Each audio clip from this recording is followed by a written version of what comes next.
కూటమి 130 స్థానాల్లో విజయం సాధిస్తుందని ధీమా వ్యక్తం చేశారు టీడీపీ నేత బుద్ధా వెంకన్న.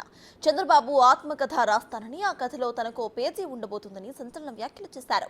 చంద్రబాబు సీఎంగా ప్రమాణ స్వీకారం చేసిన అనంతరం నారా లోకేష్ ను పార్టీ అధ్యక్షుడిని చేయాలని డిమాండ్ చేశారు. మాచర్ల ఘటనలో మొదటి బాధితుడు తానేనని, పిన్నెల్లి లాంటి వ్యక్తులను షూట్ చేయాలని మండిపడ్డారు. అమరావతిలో ప్రమాణ స్వీకారం చేస్తారు. అయితే డేట్ అంటారా, వాళ్ళ ఫ్యామిలీ భువనేశ్వరి గారు సిద్ధాంతులకు చూపించి భువనేశ్వరి గారు డేటు ఫిక్స్ చేస్తారు. చంద్రబాబు నాయుడు గారు ఆత్మకథ ఎప్పటికైనా రాస్తారు. ఆత్మకథలో నాకు పేజీ ఉంటుంది.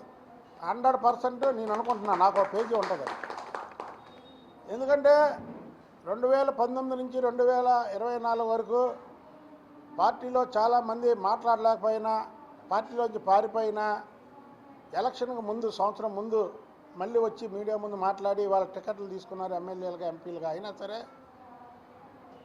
నాకు విజయవాడ పశ్చిమ అనకాపల్లి పార్లమెంట్ అడిగినా సరే చంద్రబాబు గారు నాకు ఏదో చేస్తానని ఆయన మీద ఇవ్వడం, ఆమె ఇవ్వకపోయినా సరే నేను ఒకటే మాట చెప్తున్నా.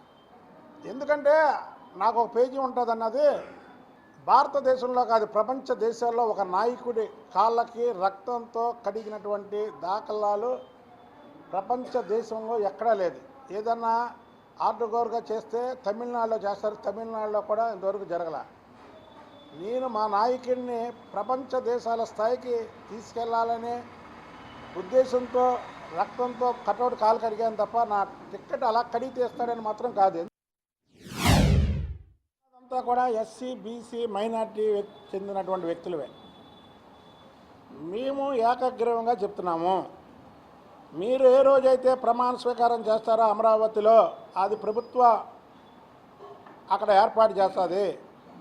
దానికి ఆపోజిట్గానే పార్టీది ఒక వేదిక ఏర్పాటు చేసి అదే రోజు నారా లోకేష్ బాబు గారిని పార్టీ అధ్యక్షుడిగా అనౌన్స్ చేయాలి.